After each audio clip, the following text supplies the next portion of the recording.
GeM TV நேயர்களுக்கு அன்பு வணக்கங்களை கூறிக்கொண்டு வழக்கம்போல் விநாயகப் பெருமானை வணங்கி இன்றைய 12 ராசிகளுக்கான பலன்கள்.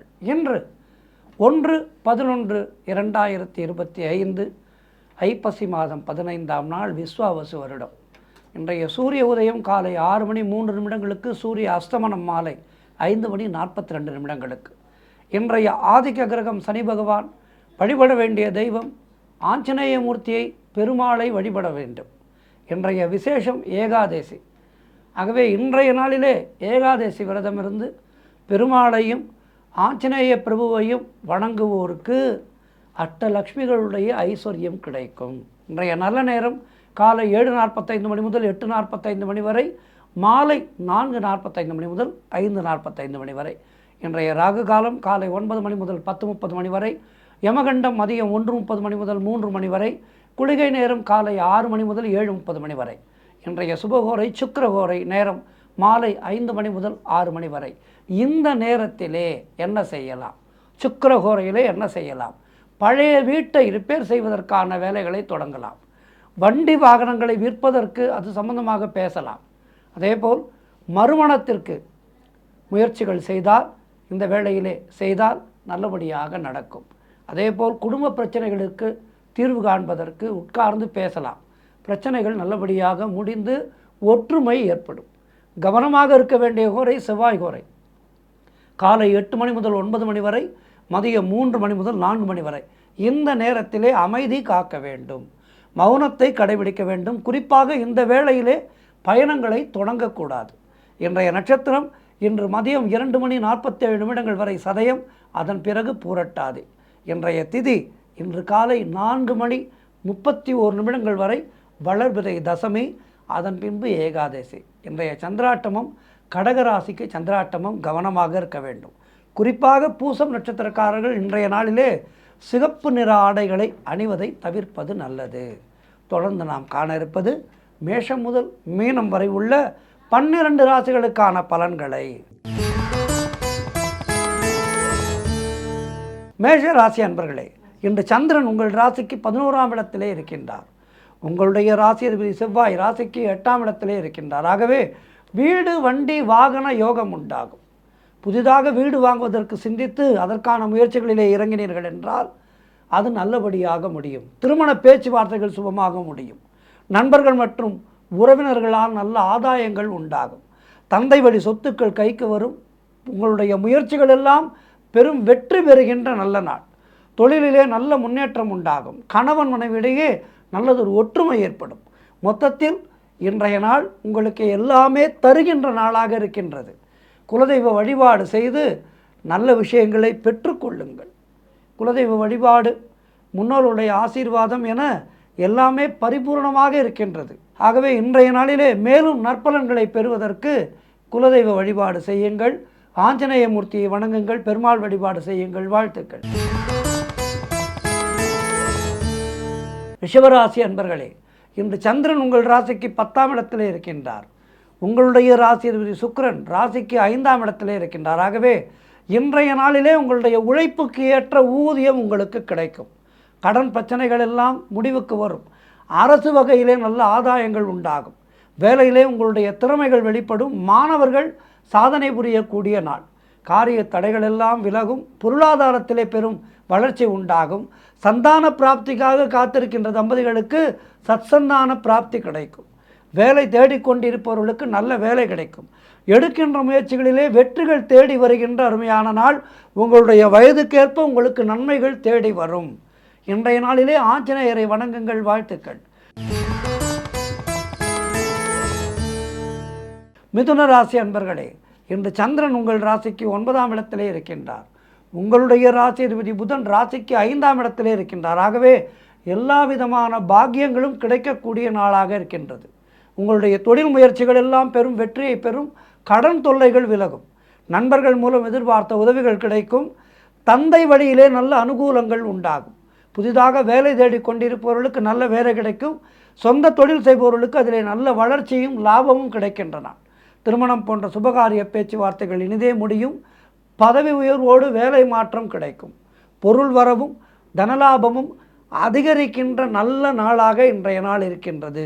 சுபகாரியங்கள் நடைபெறக்கூடிய நாளாக இருக்கின்றது. ஆகவே இன்றைய நாளிலே ஆஞ்சநேய மூர்த்தியை வணங்கி மேலும் நற்பலன்களை பெறுங்கள். வாழ்த்துக்கள். கடகராசி அன்பர்களே, இன்று சந்திரன் உங்கள் ராசிக்கு 8ஆம் இடத்திலே இருக்கின்றார். இன்றைய நாள் உங்களுக்கு சந்திராட்டம நாள். ஆகவே கவனமாக இருக்க வேண்டும். தேவையில்லாத அலைச்சலும் மன உளைச்சலும் உண்டாகும். அதிலிருந்து உங்களை நீங்கள் காப்பாற்றிக் கொள்வதற்கு குலதெய்வ வழிபாடு முக்கியம். உங்களுக்கு பிடித்த இறைவனுடைய பெயரை சொல்லிக்கொண்டே இருங்கள். உங்களுக்கு முருகனை பிடிக்குமா, முருகநாமத்தை சொல்லுங்கள். அம்பாளை பிடிக்குமா, ஓம் சக்தி ஓம் சக்தி என்று சொல்லிக் கொண்டிருங்கள். வீண் பயத்தை தவிர்த்து கொள்ளுங்கள். கடன் கொடுக்காதீர்கள், கடன் வாங்காதீர்கள். வெளியூர் பிரயாணங்களை தவிர்க்க வேண்டிய நாள். பணிச்சுமை அதிகமாக இருக்கும். வீண் வாக்குவாதங்களை எல்லாம் தவிர்க்க வேண்டிய நாள். குலதெய்வ வழிபாடு வெற்றியை தரும். மொத்தத்தில் இன்றைய நாளிலே இறை வழிபாட்டோடு கடக்க வேண்டிய நாள். ஆஞ்சநேயருக்கு துளசி மாலை வாங்கி சாற்றுங்கள். வாழ்த்துக்கள். சிம்ம ராசி அன்பர்களே, இன்று சந்திரன் உங்கள் ராசிக்கு 7ஆம் இடத்திலே இருக்கின்றார். உங்களுடைய ராசிபதி சூரியன் ராசிக்கு 3ஆம் இடத்திலே இருக்கின்றார். ஆகவே உறவினர்களோடு இருந்து வந்த மன வருத்தங்கள் எல்லாம் தீரும். வியாபாரத்திலே நல்ல முன்னேற்றம் உண்டாகும். அலுவலகத்திலே இருந்து வந்த நெருக்கடிகள் எல்லாம் குறையும். மொத்தத்தில் இன்றைய நாள் உங்களுக்கு அற்புதங்கள் தேடி வருகின்ற நாளாக இருக்கின்றது. பழைய பாக்கிகள் வசூலாகும். காரிய வெற்றிகள் உண்டாகும். திருமணம் போன்ற சுபகாரிய பேச்சுவார்த்தைகளை இன்றைய நாளிலே தொடங்கினீர்கள் என்றால் அது வெற்றிகரமாக முடியும். அதேபோல் பூர்வீக சொத்திலிருந்து வந்த பிரச்சனைகள் எல்லாம் விலகும். கடன் பிரச்சனைகள் தீரும். வீடு வண்டி வாகன மாற்றம் ஏற்படும். பொருளாதாரம் திருப்திகரமாக இருக்கும். பிள்ளைகளால் பெருமை ஏற்படும். மொத்தத்தில் இன்றைய நாள் சிம்மராசியினருக்கு அற்புதமாக இருக்கின்றது. இன்றைய நாளிலே ஆஞ்சநேய வழிபாடு செய்து மேலும் நற்பலன்களை பெறுங்கள். வாழ்த்துக்கள். கன்னியாராசி அன்பர்களே, இன்று சந்திரன் உங்கள் ராசிக்கு 6ஆம் இடத்திலே இருக்கின்றார். உங்களுடைய ராசி அதிபதி புதன் ராசிக்கு 2ஆம் இடத்திலே இருக்கின்றார். ஆகவே பொருளாதாரம் நெருக்கடியாக இருக்கும். உத்தியோக உயர்வு, பணியிட மாற்றம் போன்றவை கிடைக்கும். அலுவலகத்திலே மற்றவர்களுடைய பிரச்சனைகளிலே தலையிடக்கூடாது. தொழில் மற்றும் வியாபாரத்திலே புதிய முதலீடுகளை தவிர்க்க வேண்டிய நாள். வெளியூர் பிரயாணங்களை தவிர்க்க வேண்டும். புதிதாக கடன் வாங்காதீர்கள், கடன் கொடுக்காதீர்கள். வேலை மாற்றம் ஒரு சிலருக்கு உண்டாகும். குலதெய்வ வழிபாடு வெற்றியை தரும். மொத்தத்தில் இன்றைய நாள் நீங்கள் கவனமாக இருக்க வேண்டிய நாள். ஆஞ்சநேயரை வழிபடுங்கள். வாழ்த்துக்கள். துலாம் ராசி அன்பர்களே, இன்று சந்திரன் உங்கள் ராசிக்கு 5ஆம் இடத்திலே இருக்கின்றார். உங்களுடைய ராசிபதி சுக்கிரன் ராசிக்கு 12ஆம் இடத்திலே இருக்கின்றார். ஆகவே பணவரவு அதிகரிக்கும். குழந்தை பாக்கியத்திற்காக காத்திருக்கின்ற தம்பதிகளுக்கு சந்தான பிராப்தி உண்டாகும். தொழில் மற்றும் வியாபாரத்திலே சிறப்பானதொரு முன்னேற்றம் ஏற்படும். காரிய தடைகள் எல்லாம் விலகி எடுக்கின்ற முயற்சிகளிலே வெற்றிகள் தேடி வருகின்றன. தொட்டதெல்லாம் பொன்னாகும். பொருளாதாரம் மிக மிக திருப்திகரமாக இருக்கும். பிள்ளைகளால் பெருமை ஏற்படும். நண்பர்களோடு இருந்து வந்த மன வருத்தங்கள் எல்லாம் தீரும். வேலையிலே காத்திருந்த இடமாற்றங்கள் நல்லபடியாக அமையும். முன்னோர்களுடைய சொத்திலிருந்து வந்த பிரச்சனைகள் எல்லாம் தீர்ந்து பணம் கைக்கு வரும். மொத்தத்தில் மனம் சந்தோஷமாக இருக்கின்ற நல்ல நாள். இன்றைய நாளிலே ஆஞ்சநேயரை வழிபட்டு மேலும் நற்பலன்களை பெறுங்கள். வாழ்த்துக்கள். விருச்சிக ராசி அன்பர்களே, இன்று சந்திரன் உங்கள் ராசிக்கு 4ஆம் இடத்திலே இருக்கின்றார். உங்களுடைய ராசி அதிபதி செவ்வாய் ராசியிலேயே இருக்கின்றார். ஆகவே உடல் ஆரோக்கியம் நன்றாக இருக்கும். திருமணம் போன்ற சுபகாரிய பேச்சுவார்த்தைகள் இனிதே முடியும். மனக்குழப்பங்கள் தீருகின்ற நாள். வீடு வண்டி வாகன மாற்றம் ஏற்படும். தாய்வழி சொந்தங்களின் உதவிகள் எல்லாம் கிடைக்கும். பொருளாதாரத்திலே பெரும் வளர்ச்சி ஏற்படும். கணவன் மனைவிடையே நல்லதொரு ஒற்றுமை ஏற்படும். உத்தியோக வகையிலே நல்ல மாற்றங்கள் ஏற்படும். எதிர்பார்த்த விஷயங்கள் எல்லாம் நல்லபடியாக நடக்கும். வீடு கட்டுவதற்கான முயற்சிகளிலே வெற்றிகள் கிடைக்கும். தொழிலிலே முன்னேற்றம் ஏற்படுகின்ற நாள். இன்றைய நாளிலே ஆஞ்சநேயரை வணங்கி மேலும் நற்பலன்களை பெறுங்கள். வாழ்த்துக்கள். தனுசு ராசி அன்பர்களே, இன்று சந்திரன் உங்கள் ராசிக்கு 3ஆம் இடத்திலே இருக்கின்றார். உங்களுடைய ராசி அதிபதி குரு ராசிக்கு 8ஆம் இடத்திலே இருக்கின்றார். ஆகவே இளைய சகோதரர்கள் மூலம் அனுகூலங்கள் உண்டாகும். நினைத்ததெல்லாம் நினைத்தபடி நல்லபடியாக நடக்கும். பயணங்கள் அதிகமாக மேற்கொள்வீர்கள். அதன் மூலம் லாபங்கள் தேடி வரும். காரிய தடைகள் எல்லாம் விலகும். கூட்டு தொழிலிலே நல்ல லாபங்கள் வரக்கூடிய நாள். உறவினர்கள் மூலம் நல்ல ஆதாயங்கள் உண்டாகும். உத்தியோக வகையிலே நல்ல மாற்றங்கள் ஏற்படும். குழந்தைகளால் மகிழ்ச்சி உண்டாகும், வீடு வண்டி வாகன யோகம் உண்டாகும், எதிர்பார்த்த விஷயங்கள் எல்லாம் நல்லபடியாக நடக்கும். மொத்தத்தில் இன்றைய நாள் அற்புதமாக இருக்கின்றது. ஆஞ்சநேயரை வணங்குங்கள். வாழ்த்துக்கள். மகர ராசி அன்பர்களே, இன்று சந்திரன் உங்கள் ராசிக்கு 2ஆம் இடத்திலே, உங்களுடைய ராசி அதிபதி சனி ராசிக்கு 2ஆம் இடத்திலே. ஆகவே பழைய பாக்கிகள் எல்லாம் வசூலாகும், உழைப்புக்கு ஏற்ற ஊதியம் கிடைக்கும், கடன் பிரச்சனைகள் தீரும், பதவி உயர்வோடு வேலை மாற்றம் உண்டாகும், சுபகாரியங்கள் கைகூடி வருகின்ற நல்ல நாள். வியாபாரம் செய்து கொண்டிருப்பவர்களுக்கு நல்ல முன்னேற்றங்கள் உண்டாகும், லாபங்கள் உண்டாகும், நண்பர்கள் மூலம் அனுகூலங்கள் உண்டாகும், கணவன் மனைவியிடையே ஒற்றுமை ஏற்படும், குழந்தைகளால் மகிழ்ச்சி உண்டாகும், சுபவிரயங்கள் ஏற்படக்கூடிய அற்புதமான நாள். திருமண பேச்சுவார்த்தைகள் சுபமாக முடியும், குடும்ப ஒற்றுமை சந்தோஷத்தை தரும். மொத்தத்தில் சிறப்பான நாள் இது. ஆஞ்சநேயரை வணங்குங்கள். வாழ்த்துக்கள். கும்பராசி அன்பர்களே, இன்று உங்கள் ராசியிலேயே சந்திரன் இருக்கின்றார். அதேபோல் ராசி அதிபதி சனி ராசியிலேயே இருக்கின்றார். அதனால் நினைத்த காரியங்கள் எல்லாம் நல்லபடியாக நடக்கும். மனம் சந்தோஷமாக இருக்கின்ற நல்ல நாள். உற்சாகமாக இருக்கும். எடுக்கின்ற முயற்சிகளிலே வெற்றிகள் தேடி வரும். பூர்வீக சொத்திலிருந்து வந்த பிரச்சனைகள் எல்லாம் விலகும். தொழிலிலே நல்ல முன்னேற்றம் ஏற்படும். குழந்தை பாக்கியத்திற்காக காத்திருக்கின்ற தம்பதிகளுக்கு சந்தான பிராப்தி உண்டாகும். வேலை வாய்ப்புகள் கிடைக்கின்ற நாள். உடல் ஆரோக்கியத்திலே நல்ல முன்னேற்றம் உண்டாகும். பொருளாதாரம் திருப்திகரமாக இருக்கும். பிள்ளைகளால் பெருமை ஏற்படும். வாழ்க்கை துணையால் மகிழ்ச்சி உண்டாகும். சிறப்பான நாள் இது. ஆஞ்சநேயரை வணங்குங்கள். வாழ்த்துக்கள்.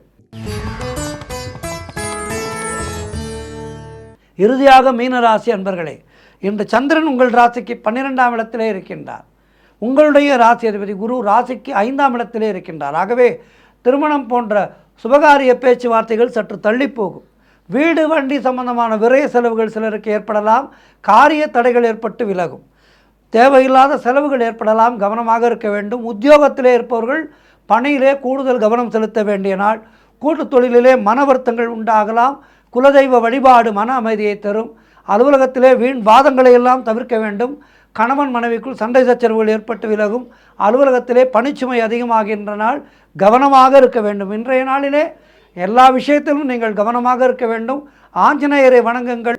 12 ராசினருக்கும் இன்றைய நாள் சிறப்பாக இருக்க பிரார்த்திக்கின்றேன். நன்றி, வணக்கம். இன்றைய ஆன்மீக தகவல். இந்த ஆன்மீக தகவலிலே அவ்வப்போது நிறைய திருக்கோவில்களை பற்றி பார்த்து கொண்டிருக்கின்றோம். அந்த வகையிலே இன்றைய நாளிலே நாம் பார்க்க இருப்பது கும்பகோணத்திலே இருக்கின்ற அற்புதமான திருக்கோவில் நாகேஸ்வரர் கோவில். இந்த நாகேஸ்வரர் கோவிலை பற்றித்தான் இன்றைய நாளிலே நாம் இந்த ஆன்மீக தகவலிலே சிந்திக்க இருக்கின்றோம். ஆதிசேஷன் இந்த பூமியினுடைய பாரத்தை தாங்கிபவர். இந்த ஆதிசேஷனுக்கு ஒரு முறை அந்த வல்லமை சற்று குறைந்து விட்டது. இதனால் மகாவிஷ்ணுவை வணங்கிய ஆதிசேஷன், என்னால் இயலவில்லை, பூமியை தாங்குகின்ற சக்தியை நான் இழந்து வருகின்றேன், எனக்கு அனுகிரகம் செய்யுங்கள் என மகாவிஷ்ணுவை வேண்டினார். அதற்கு மகாவிஷ்ணு, நீ கும்பகோணம் சென்று அங்கு ஒரு தீர்த்தத்தை உருவாக்கி அந்த நீரை கொண்டு அபிஷேகித்து நாகேஸ்வரரை வணங்கு, அதன் மூலம் உன்னுடைய வல்லமை உனக்கு திரும்ப கிடைக்கும் என்று அருளினாராம். அதன்படி கும்பகோணம் வந்து நாகேஸ்வரரை வணங்கிய ஆதிசேஷன் மீண்டும் தன்னுடைய முழு சக்தியையும் பெற்றதாக இந்த ஆலயத்தினுடைய ஸ்தல வரலாறு கூறுகின்றது. இந்த ஆலயம் மிக மிக பிரம்மாண்டமாக அமைந்திருக்கின்றது. வடக்கு திசையிலே சிவகாமி அம்மையினுடைய சன்னதி, தென் திசையிலே சிங்கமுக தீர்த்தம் இருக்கின்றது. கும்பகோணத்திலே அமுத கலசத்தின் மீது அம்பு எய்தார் சிவபெருமான். அந்த கலசத்திலே இருந்து தெரித்த ஒரு துளி அமிர்தம் கும்பகோணம் அடுத்துள்ள கோட்டையூர் கோடீஸ்வரர் ஆலயத்திலே அந்த குளத்திலே விழுந்தது. இதையடுத்து அந்த குளம் அமிர்த கிணறாக மாறியது. எங்குமே ஒளிரூபமாக வீற்றிருக்கின்ற சிவபெருமான் இந்த ஆலயத்திலே கோட்டீஸ்வரர் என்கின்ற திருநாமத்தோடு அற்புதமாக விளங்குகின்றார். கோடி லிங்கங்களை அடக்கியதாக எங்கு இருக்கின்ற சிவலிங்கம் அமைந்திருக்கின்றது. அதனால்தான் இவருக்கு பெயர் கோடீஸ்வரர். ஒரு முறை மத்திரயோகி என்கின்ற முனிவர் தான் இழந்த தவபலத்தை திரும்ப பெறுவதற்காக இந்த கோடிலிங்க தரிசனத்தை காண விரும்பினார். அதன்படி இந்த ஆலயத்திலே உள்ள இறைவனையும் தரிசிக்க வந்தார். அப்போது இத்தல இறைவன் தன்னுள் இருந்த சிவலிங்கத்தை முனிவருக்கு காட்டி அவருக்கு அருள் புரிந்ததாக வரலாறு. இங்குள்ள பரிவார தெய்வங்கள் அனைத்துமே கோடி என்கின்ற அடைமொழியோடே அழைக்கப்படுகின்றது. அதேபோல் கும்பகோணத்தில் இருக்கின்ற மற்றொரு திருக்கோவில் அபிமுகேஸ்வரர். சிவபெருமான் வேடனுடைய திருவுருவம் தாங்கி அமுத குடத்தை அம்பு எய்து சிதைத்த போது அந்த குடத்தின் மேல் இருந்த தேங்காய் ஒரு இடத்திலே போய் விழுந்தது. விழுந்த இடத்திலே ஒரு தென்னை மரமும் அதன் அடியிலே சிவலிங்கமும் தோன்றியது. தேங்காய்க்கு நாளிகேரம் என்ற ஒரு பெயர் உண்டு. சமஸ்கிருதத்திலே நாளிகேரம் என்றால் தேங்காய் என்று பெயரும். தென்னை மரத்தினுடைய அடியிலே தோன்றினால் இந்த இறைவனுக்கு நாளிகேசர் என்ற திருப்பெயரோடு அழைக்கப்படுகின்றார். இத்தல அம்பாளுடைய திருநாமம் அமுதவல்லி என்பதாகும். ஒருமுறை மகாமக குளத்திலே நீராடுவதற்காக நவகன்னியர்கள் வருகை தந்தனர். அவர்கள் தரிசிப்பதற்கு ஏதுவாக கிழக்கு நோக்கி அமர்ந்திருந்த நாளிகேசர் மேற்கு நோக்கி திரும்பினார். இதனால் இத்தல இறைவனுக்கு அபிமுகேஸ்வரர் என பெயர் உண்டு. அபிமுகம் என்றால் நேர்முகம் என்று பொருள். அதேபோல் இன்னொரு ஆலயம், சிறப்பான ஆலயம் காளகஸ்தீஸ்வரர். இந்த பெயரை கேட்டதுமே நமக்கு நினைவு வருவது திருப்பதி அருகே இருக்கின்ற காளகஸ்தி திருத்தலம் தான். ஆனால் இன்றைக்கு நாம் பார்க்க இருப்பது கும்பகோண நகரிலே இருக்கின்ற, கும்பகோணத்திலே இருக்கின்ற உப்பிரியப்பன் ஆலயம் அருகே அமைந்திருக்கின்ற காளகஸ்தீஸ்வரர் திருக்கோவில். திருப்பதி அருகே இருக்கின்ற அந்த காளகஸ்தீஸ்வரர் அந்த ஆலயத்திலே செய்ய வேண்டிய பரிகார பூஜையெல்லாம் நாம் இங்கேயும் செய்யலாம்.